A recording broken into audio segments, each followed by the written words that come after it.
Welcome to Wellness is the New Cool, brought to you by BroTroy TV Productions.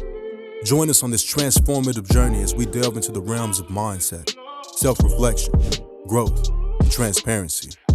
Each conversation tailored to promote personal development and living in our authentic truth. Get ready to embrace a new level of coolness of your well-being. Enjoy the show.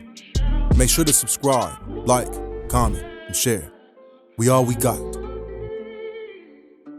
JC, what's happening, brother? How you feeling, man? I'm feeling all right, man. Feeling pretty good, man. We got the holiday season come through. We're getting to the end of this great dynamic year, coming into a new one on this thing called the Bro Code Show, man. So just wanted to check in, man. As we continue to build our brand, I think it's really important for us to allow the audience to get a glimpse of who we are as men, right? Yeah. You know, it's easy for us to nice, sexy intro. Oh, let me fix your mic, man. Make sure you get it go there, brother. There you go, man. You know, we keep each other right on the Bro Code Show, man. That's how we do, baby. It's the code. So, talk to me, man. When you give me a scenario, give me a wrap up, man. Like, what's going on in your world? How you feeling? Oh man, well, I'd have to start with my bundle of joy. He just started walking 2 weeks ago. That's my man Jacob? Yeah. And so he's starting to get his steps more confident. He's starting to think about walking before crawling. And he's starting to show his personality, especially at night when he doesn't want to go to sleep and doesn't want to eat the right things. And so, you know, it's everybody tells me, you know, the first 2 years are the best. You know, they'll be gone before you realize it. And I'm trying to appreciate every moment, man. Yeah. It's a blessing, and it's a little bit of a burden as well. Kind of thinking, oh man, I've got to do all I can to make sure that you have the best life. So if that means I have to sacrifice, so be it. Challenge is to say the least, man. But definitely fulfilling. Yep. You know, we talk about this thing called fatherhood. I really admire that. That's something that you were looking forward to. Now you're in the thick of it, and you're really starting to get it from a lens of real time, boots to the ground. Yeah. You know, like when you think of your dad, right? You know, talk to us about what that looked like for you, and then how does that bear any weight, if at all, on how you father now with Jacob? Now, I could already see myself parroting some of his Smithisms, so to speak. Give me some of them Smithisms. You know, when you're crying, I'm gonna give you something to cry about. I heard that one before. You know, I don't go to spec first. I go to pinch. He had this little pinch thing. Yeah. Where he catch you right in the thick of your thigh. That's what Pop used to do. And that's all I needed to be like, all right, I'm good. But as far as just his ethic, though, the man, he knows how to fix anything. Pops. You know? Pops. Yeah. He's very good with his hands. You know, he did a lot of electrical work, worked for New Jersey Bell and on throughout his time. And I picked up a little bit of that from him. You know, I feel as if I could make or fix or break anything, you know, with the right or wrong set of tools. Yeah. And so I'm trying to show my son as much of that as I can, you know, involving him when I'm painting or involving him when I'm putting together his toy set, just so he can see how things go together and how things work. Yeah, I always admire that about you. I remember you were moving into another home, and you were on the garden kick, right? And you were like, man, I'm gonna build this thing. And I remember coming over one day, and you did it. I mean, it may have been a Charlie Brown, you know, but you did it though. And I've always admired that. I always say, man, look, how would you ever know if you don't try? That's right. You know what I mean? How would you really ever know? And the living in a world of possibilities is how we've gotten this far in the Bro Code Show. So to hear you talk about those, what was it, Smithisms? Yeah. Right? To talk about some of those work ethics and then passing that down on to your son, that's something to admire, man. That a great air and space of fatherhood. Like, what about the fathers that are listening? Our show is all about personal development, JC. Like, how old is Jacob now? He's 2? He's not 2 yet. He's 19 months. Almost. He's working on it. Yeah, he's getting there. So he's getting into that 24-month stage. He's coming up on that. What is it that you could take away from what you've experienced so far to help others, man? Like, what words of wisdom in the last 19 months would you pass on? And actually, I put too many months on him. Hold on, don't get in trouble. Yeah, he's not quite that old yet, but he's getting there. He's getting there. Yeah. I would say sleep when they sleep. That comes in handy. Yeah, because if you don't, you're gonna pay for it the next day. Patience is king. You want your son or your child to walk as soon as he, hits the ground, and to say 20 words before he knows how to do anything. But I didn't push him. When he does what he does, it's going to be in his own time. When he picks his favorite color, when he picks his favorite outfit to wear, just be patient. And the other thing is you have to ask the right questions to the right people. Everyone's trying to give you advice. Sure. Much is welcome, but you also have to ask the right questions so that you can get the right information back that can help you in your specific situation. I love it. I've once heard good questions, good answers. So I definitely can attest to that. And being a forever learner, man, like it's going to continue to evolve. Yeah. Right? I love that part where you talked about patience, because every child is an individual. It's like just like a person. Right. They're just a little person. Yeah. And really trying to figure out themselves. So that's good stuff, man. I think this is a good segue into this thing called legacy, right? When we think about fatherhood, I think about earlier in this conversation, you were talking about your pops. Sounded like he was Mr. Fix-It, like could do it all, man, and had his hands in some of this and had his hands in some of that. Well, the legacy to that is that whether directly or indirectly, you're doing some of those same things. I still call him to this day to be like, hey, Pops, can you help move this electrical outlet? Show me how to do it. But yeah, he's definitely one to work with whatever he has available. I love it, man. So how does that transcend now into the space as a new dad, as someone that's always admired, you're goal-oriented, you find things that, hey, man, this is something I want to accomplish, and then you put the effort into doing that. Right, wrong, and different, good, bad, or ugly, you try. And then if it doesn't work well, hey, we found another way not to do it. Let's figure out something else. So how does that equate and look like for a legacy in your life with Jacob? Well, one, I want to make sure that he's set up well financially. So I've already got a plan of, say, I'm gonna put X amount into a 529 plan. Whatever he wants to do with his education, when it's time for him to have those funds, so be it. But I want that money to grow for him so that hopefully he can have access from a financial perspective to go wherever he wants to go. Yeah.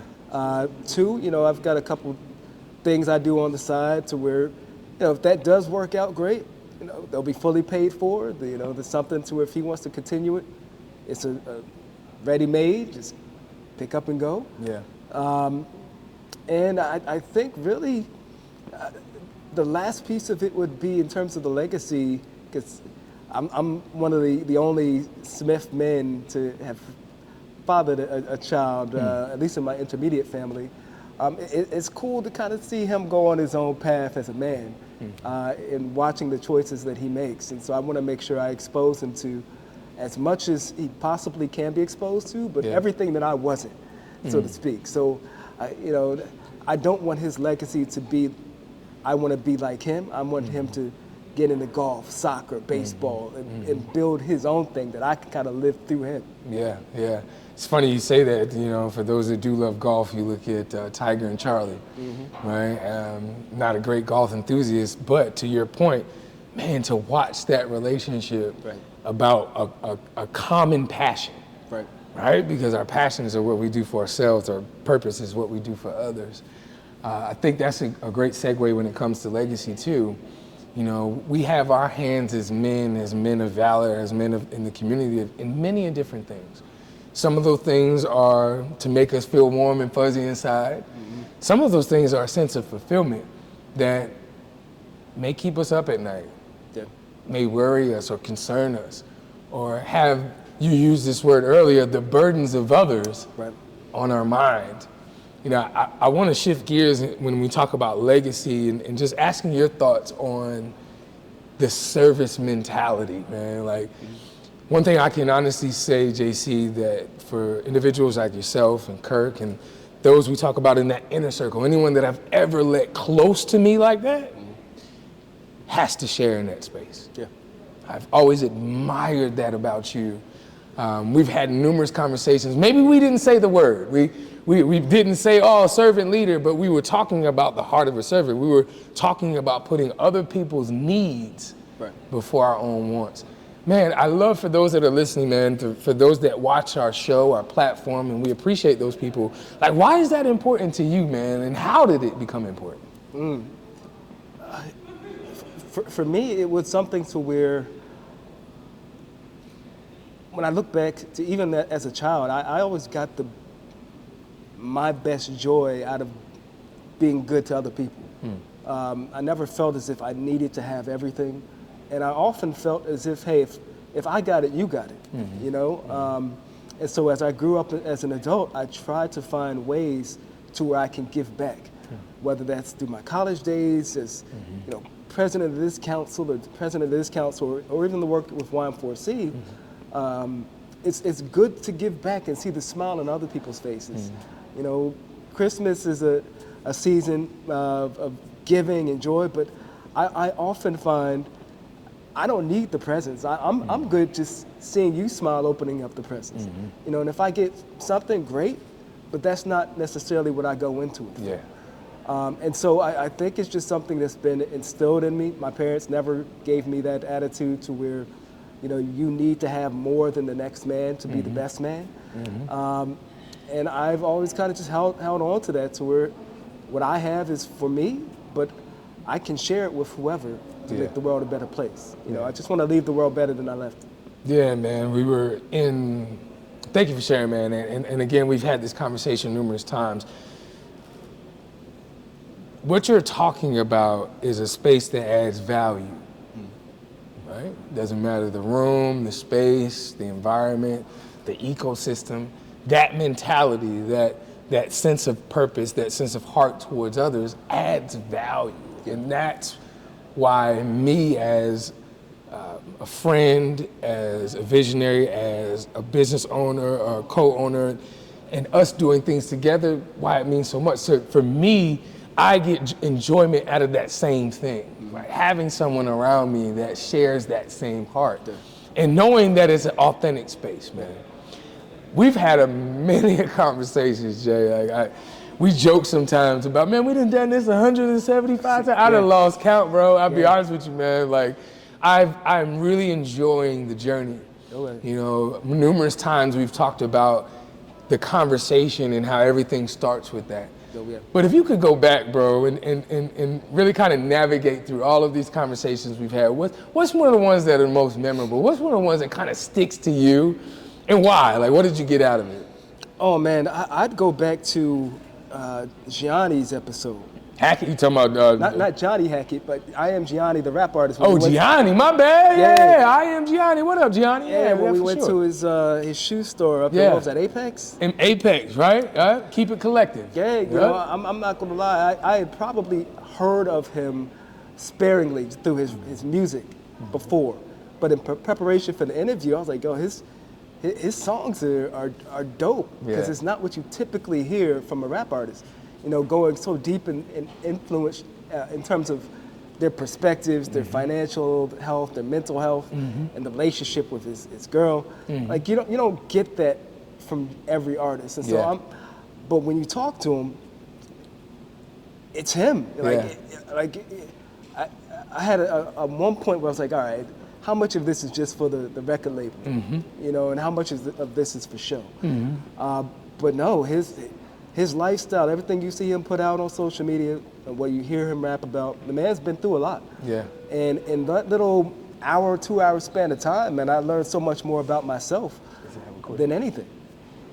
And so I would say him, no disrespect to any of the other folks, but you know, I'm banging his records, I'm buying his albums, his shirts, probably going to get some sneakers from him at some point. But yeah, that's the one that I would go back to and put on replay anytime I'm looking for kind of a word to make myself feel better. Yeah, I love that, because we use the word authentic, authenticity. Yeah. right? And that's basically what you just talked about. And I felt that same vibe. Yeah. You know, I remember how we connected as soon as we walked up the steps. He had the Biggie verse. Yeah. Right, going up the steps, right? And instantly, it was all a dream. It was all a dream. You can't help but to connect. He even gave us a Michael Jordan shirt, man. Shout out to Gianni, man. Really dope dude, individual, man. Absolutely. I do appreciate his authenticity, but most of all, his transparency. Absolutely. And we talk about how that is invaluable. So for me, man, I got to keep it Miss Johnson, man, Monique Johnson. Your favorite little artist. Okay. Your favorite little artist. Shout out to Monique Johnson, your favorite little artist. We talk about big things coming in a small package, like kaboom. Like she's TNT, and her spirit and her spunk. We talk about adversity. Yeah. We talk about going through trials and errors and tribulations. And to hear her story, like, man, you have beat every odd and then now decided to take that odd and knock that out the park, man. During the episode, Jay, it was just invigorating just to be in her presence, bro. Oh, yeah. If anybody had a reason to stop or would not want to continue, it would be her. Man. But she whew, man, like Perseverance should have a picture, you know, of her like right next to it, man. So, yeah, those are and please, you know, chime in on this, man. I'd love to hear your thoughts. That's part of the why. Yeah. Like all the stories are great, but being able to shine a spotlight on something so inspirational, right? Because we're about personal development. We just aspire to inspire. Absolutely. You know, definitely looking forward to what's to come in 2024. More shows. As you can see, we got some fly gear on. Yes, sir. You know, we got track suits. We got full hoodie suits with the BroCode logo. It's all about the Chanel embroidered. So please continue to follow, like, share, comment. Follow, like, share, comment. Till the next time, it's your boy, BroTroy. Bro Smith. And we are the BroCode.